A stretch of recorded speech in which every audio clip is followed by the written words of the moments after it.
Vous avez vu tout ce qui est à paraître au mois de janvier? Vous n'avez pas vu? Je vais vous montrer alors. C'est parti!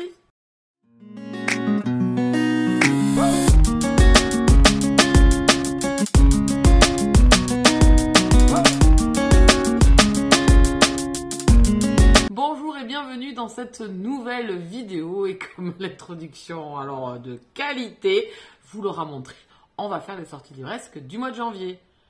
Oui, le mois est entamé, bien entamé, mais peu importe, on s'en moque.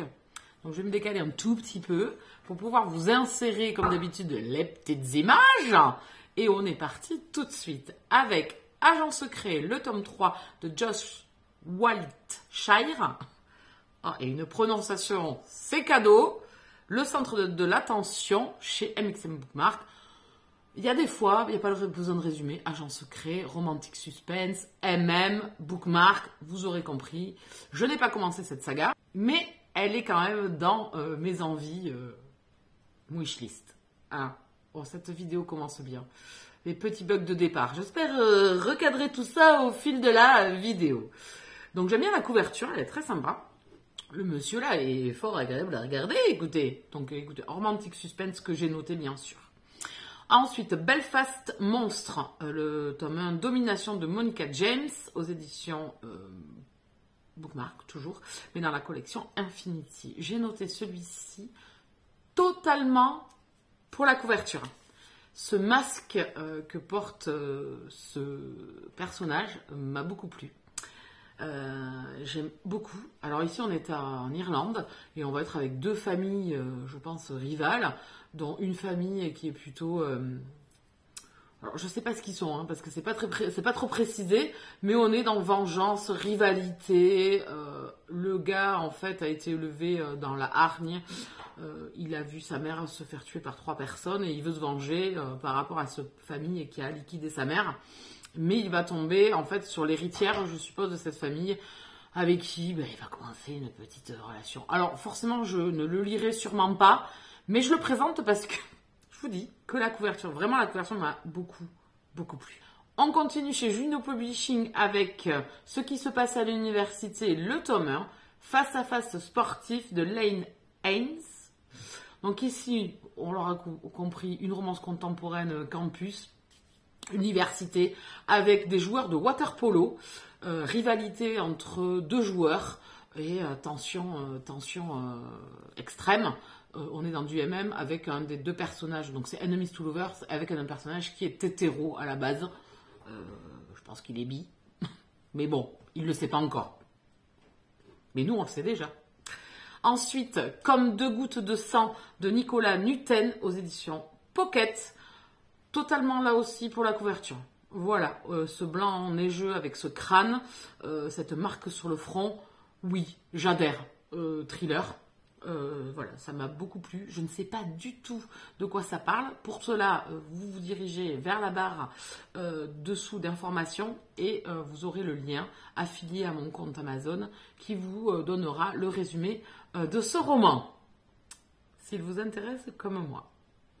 Ensuite, La rage des Fae de Alessa Thorne aux éditions Milady. Le tome 1, c'est Le baiser du prince de sang.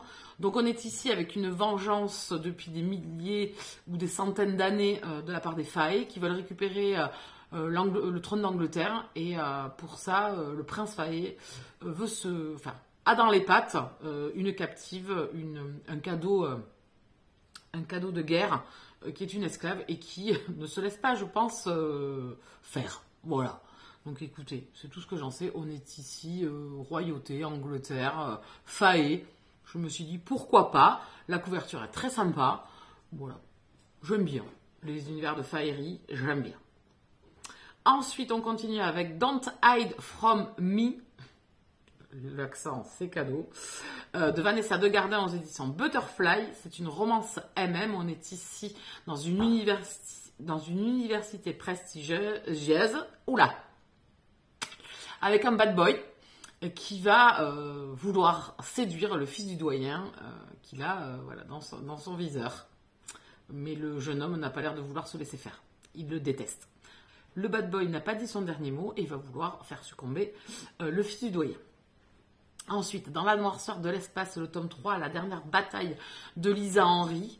On retrouve les héros du premier où on est dans un vaisseau spatial un petit peu à la formule des 100, des jeunes, des soldats qui sont en orbite autour de la Terre et qui protègent la Terre de l'invasion extraterrestre. Et à partir de là, on va découvrir un soldat qui a disparu depuis des années, qui s'est fait enlever par les extraterrestres, qui va revenir et qui va faire la rencontre d'un soldat qui est sur cette unité, sur ce vaisseau spatial. Et une romance va débuter, mais c'est un peu compliqué. Quand vous avez des extraterrestres dans les pattes, c'est pas évident. Voilà, c'est du MM aussi. J'avais bien aimé le tome 1, j'ai pas continué, mais parce que je trouvais que au final, le tome 1 pour moi me laissait pas plus de suspense pour lire la suite. Donc c'est vrai que j'avais pas vite la frustration de fin de ce premier opus pour sauter sur le second. Mais c'était très sympa. Et j'aimerais voir comment va se profiler aussi la suite des aventures de ces personnages. Qui en finale, est-ce que les extraterrestres vont attaquer, etc. On continue avec Dragon Noir. Alors c'est Cœur de Flamme, le tome 1, Dragon Noir de Ariane L. Ao Dael. Alors là c'est bon, hein. Écorchage de nom, navré, 1000 excuses.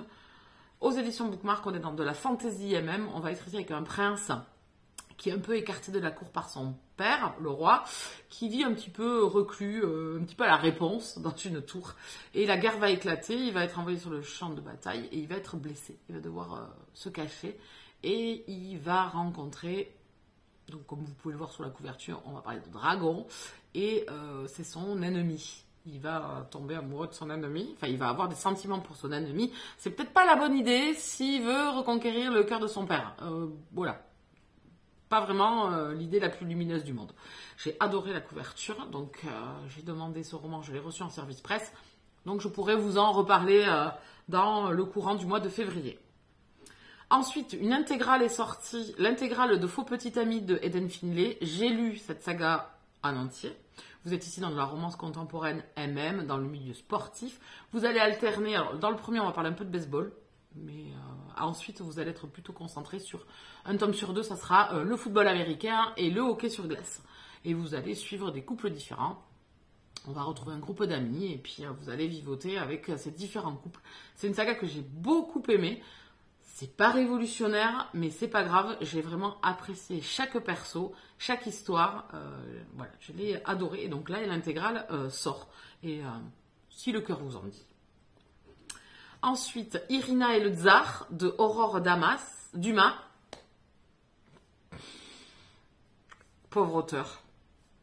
1000 excuses encore une fois. Donc ici, on est dans de la romance historique. Vous l'aurez deviné, une jeune princesse ou une jeune femme doit épouser un tsar.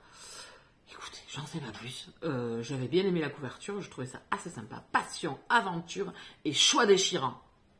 Romance historique. Moi, je valide. Donc, je l'ai noté. Ensuite, Just Pretend de Sonny Wade Loomis en auto-édition. Donc, une romance contemporaine MM dans l'univers musical. Pas besoin quand même de vous faire le chapitre, vous le verrez à la couverture. Pour cela et en savoir peut-être plus et en apprendre plus sur ce roman, je vous invite à nous rejoindre sur YouTube le mercredi 24 juin à partir de 20h30 en invité Sonny Wade Loomis qui va venir nous parler justement de ce roman, échanger avec nous, parler de l'écriture de ce roman, de ses personnages, de ce qu'on peut y trouver dedans sans spoiler non plus, pour vous donner envie. Si vous avez envie aussi de lui poser des questions, préparez vos petites listes et vous pourrez les poser pendant le live.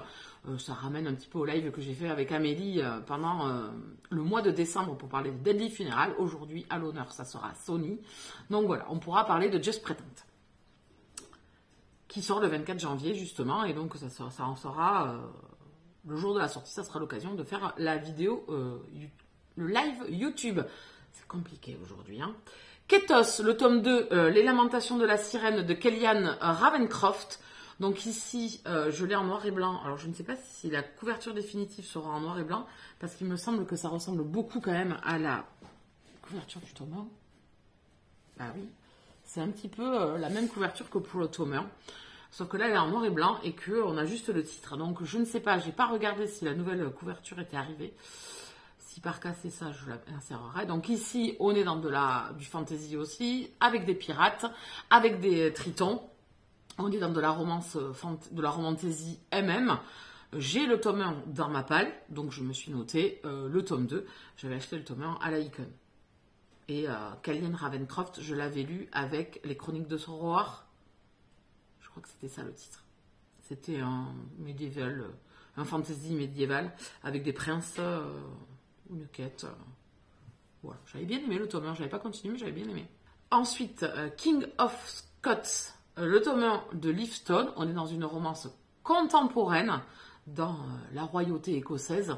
On est avec des clans et on est avec un prince qui va devoir se marier, un prince écossais qui va devoir se marier et qui a envie d'autre chose. Et il va faire la rencontre d'une jeune pâtissière, boulangère ou pâtissière, je ne sais plus trop. Voilà, une romance va débuter entre ces deux personnages, c'est tout ce que j'en sais. J'aimais bien la couverture, puis bon, royauté, Écosse, prince écossais. La confrérie de la Dague Noire, le tome 20 de J.R. War. La confrérie de la Dague Noire, c'est de la romance paranormale. Chaque tome est dédié à un couple différent. On en est au 20e. J'ai lâché les chevaux après le tome 13, je crois. Le dernier que j'ai lu, c'est le tome 13. Me semble-t-il de souvenir. Donc voilà, la saga continue encore une fois. C'est un univers de vampires. Vous allez vous retrouver dans une ville sur Terre parmi les humains et vous allez avoir des guerriers vampires et chaque tome va parler de leur histoire. Les garçons perdus de C.M. Stern aux éditions Corrigan. On est ici avec un jeune homme qui va partir dans une ville qui vit dans la misère et qui va continuer à vivre dans la misère, qui va devoir vendre ses charmes et il va faire la rencontre d'un homme assez énigmatique. On est dans du fantastique, on va être dans l'univers des vampires. J'ai lu déjà Sam Stern avec Le Saint et le Pardonneur, j'avais beaucoup aimé sa plume, son originalité, son histoire et tout, donc j'ai noté celui-ci qui a une couverture magnifique. C'est une réédition puisqu'il était déjà sorti en auto-édité. Donc voilà, je me le suis noté. C'est du MM aussi, c'est du MM fantastique. Ensuite, La Reine des Gargouilles, le tome 1, Capturer la couronne de Jennifer Estep, chez Bookmark, dans la collection Lost Kingdom. Donc c'est de la romantasy là aussi. J'ai adoré la couverture, je pouvais que le noter. Jennifer Estep, j'ai lu L'Exécutrice qui était sortie à l'époque chez J'ai lu. On était dans un univers de magie avec les éléments et avec une tueuse. Que l'on suit, l'exécutrice justement, une héroïne badass. Et donc j'ai noté celui-là, j'aime beaucoup la couverture, mais par contre là, je ne me rappelle plus du tout de quoi ça parle. Pareil, vous l'aurez en barre d'infos, je ne veux pas trop en savoir non plus, donc écoutez. Ensuite, le bureau des affaires trans-espèces, le quatrième affectation, le tome 4 de Kim Fielding. Donc ici, on est quand même aussi dans du fantastique. On est avec des créatures qui sévissent sur Terre et qui font des boulettes. Donc il y a un peu le FBI du paranormal qui les recadre un petit peu, qui est là pour les arrêter. Voilà. Donc il mène des enquêtes. Le premier opus, je l'avais lu, c'était que des nouvelles. Donc c'était un regroupement de 3 nouvelles, si je me souviens bien. C'était assez sympa. C'était un peu trop court, parce que comme c'était nouvelle, ça va assez vite. Donc voilà, j'avais pas continué. Ensuite, Le Grand Méchant Loup, le tome 4, Un loup dans la bergerie de Charlie Adara aux éditions Bookmark. Donc là, on est du fantastique aussi. On est avec un agent du FBI et un porte-parole des êtres surnaturels qui est métamorphe et qui fait le lien avec le FBI. Et pareil, ils sont lancés sur des enquêtes et ils vont arrêter ces êtres surnaturels qui sévissent et qui commettent des meurtres et qui se mettent hors la loi. Donc j'avais adoré le premier. J'ai pas eu le temps de continuer, donc je me le suis noté. Il faut absolument que je trouve un moment dans l'année pour continuer cette saga. Ensuite, on reste avec les vampires, avec l'Empire du Vampire de J. Christophe. Est-ce que j'ai besoin de présenter ce roman? Vraiment? Est-ce que j'ai vraiment besoin de le présenter? On l'a vu partout. Je pense que c'est le livre qui a fait le plus parler de lui. Il sort en poche chez J'ai lu. Je crois que le tome 2 est à paraître là, aussi simultanément. C'est Rochelle qui en a aussi parlé, nous, pendant les soirées Twitch. Écoutez, je l'ai noté parce que univers de vampires, et en fait, les vampires sont au pouvoir, la lumière s'est éteinte sur le monde et on a un petit peu des guerriers humains qui un petit peu sauvegardent la race humaine. Et on a avec un chevalier qui se fait capturer. Un petit peu, ça m'a fait penser un petit peu aux Templiers. Voilà. Ils vont faire des guerres et des quêtes et il se fait capturer et en fait dans la prison il va raconter son histoire et qu'est-ce qui s'est passé, donc les combats, les conflits, les amours interdits, etc., etc. Et donc je l'ai bien sûr noté parce qu'univers de vampire, oui bien sûr. Galanterie et faux semblant de Charlie Cochet et Macy Blake aux éditions Bookmark. Là aussi on est dans du fantastique là également. On est dans un univers, ça s'appelle les Dahlias Bleues, le tome 1. Donc ici, on est avec un prince, là aussi, et qui va fricoter avec un métamorphe. Mais je ne me rappelle plus, je l'ai lu en plus parce que je l'ai demandé. Je l'ai reçu en service presse Bookmark. J'ai vaguement lu le résumé, vraiment vaguement. Hein, et j'ai regardé surtout les hashtags, les tips de thématiques qu'on allait trouver dedans. Je ne peux pas vous en dire plus, vous irez voir dans la barre d'infos, j'aimais beaucoup la couverture, le fait que ça soit Charlie Cochet aussi, puisque c'est une autrice que j'ai déjà lue avec la saga Search, qu'il faut que je continue d'ailleurs, mais voilà, donc je voulais la retrouver avec cette parution qui me tentait bien. Donc du coup, je vous en reparlerai pareil dans le courant du mois de février. Les disparus de Blackmore de Henry Lovenbrook, j'ai déjà lu l'auteur avec Gabriel Joly, et la Révolution française et les enquêtes de Gabriel Joly pendant après la prise de la Bastille, enfin pendant la prise de la Bastille et après la prise de la Bastille. Donc Gabriel Joly nous embarque dans ses aventures et donc ici Henry Lovenbrook part sur notre écrit où là on va être avec deux enquêteurs, un homme et une femme dans les années 20. Donc là il sort en poche. Moi je vous ai mis là, je me suis loupée, je vous ai mis la couverture du grand format mais ça sort en poche. Donc c'est pour ça que je l'ai noté. Et on est ici. Alors attendez. Dans les années 20, c'est bien ça, j'avais bien. Un thriller palpitant et mystérieux dans la lignée des H.P. Lovecraft et d'Agatha Christie. Octobre 1925. À Blackmore, une île coupée du monde au large de Guernesey. Meurtre et disparition sèment la terreur. Et puis connaissant la plume d'Henry Lovenbrook, voilà. C'est toujours hyper bien écrit, captivant. Donc je l'ai noté, comme il sort en poche. La couverture poche est la même. Hein. Sur la couverture poche, on est sur la même chose. Hein. Et donc Henry Lovenbrook également, mais cette fois-ci en grand format. Gabriel Joly pour une quatrième aventure, Le fantôme de Versailles. Donc on retrouve les enquêtes de Gabriel Joly. Moi je l'ai laissé à la fin du tome 2. J'ai toujours le tome 3 à lire. C'est L'assassin de la rue de Voltaire, un truc comme ça. Donc j'ai le numéro 3 à lire et j'ai hâte de le découvrir aussi. Je me l'achèterai en poche. J'aime bien ces aventures sous fond de Révolution française. Il y a un côté historique qui est hyper intéressant et en même temps les personnages créés, on va dire comme Gabriel Joly, hein, qui est un personnage créé au milieu de tout ça, me plaît beaucoup. Donc je continuerai les aventures. Enlevé par le destin, le tome 1, Le territoire alpha de Shannon Meyer. Donc ici aussi on va être dans un univers de fantasy, puisqu'on va être avec des vampires, on va être avec des loups-garous et des humains. Une jeune femme va essayer de se sortir d'embûche puisqu'elle devait être vendue aux loups-garous. Finalement, elle est vendue aux vampires et doit participer à un jeu, le jeu des moissons. Et là, c'est un jeu aux conséquences mortelles et c'est un jeu de joute de séduction. Elle va faire la rencontre d'un vampire et il va y avoir une grande tension entre les deux et on va participer à un climat politique plein de violence. Donc voilà, le moindre faux pas peut être quand même relativement fatal, je pense. Donc je me le suis noté. La couverture me plaisait beaucoup et puis bon voilà, les territoires alpha, le tome 1, moi ça me botte. Un nouveau Anna Jacobs est paru en début du mois de janvier avec Le vent de l'espoir. Le tome 1, c'est Vers la terre promise. Donc on est ici dans typiquement ce qu'écrit habituellement Anna Jacobs. On va être dans le Lancashire avec une jeune fille qui a 17 ans et son père veut la marier de force. De ce fait, elle part avec la famille qui l'emploie pour l'Australie. Un événement qu'elle n'attendait pas va survenir et va être dévoilé et va quand même remettre en question tout son avenir. Voilà, c'est tout ce que j'en sais. C'est dans la veine de ce qu'écrit en romance historique Anna Jacobs. Donc, je l'ai noté. Je ne l'ai pas demandé, celui-là, pour une fois. Mais je pense que ça reste dans la veine de ces super romances historiques où vous allez suivre des destins de femmes qui partent d'Angleterre ou d'Irlande et qui vont migrer sur cette nouvelle contrée qu'est l'Australie. Ensuite, Magie d'os et de sang de Kaji Charles. On est dans l'univers des McPhee. Je pense que c'est un... Alors, si j'ai bien compris, on est dans un préquel des aventures des McPhee que l'on connaît, les 3 tomes qui étaient parus. On est avant cette fois-ci.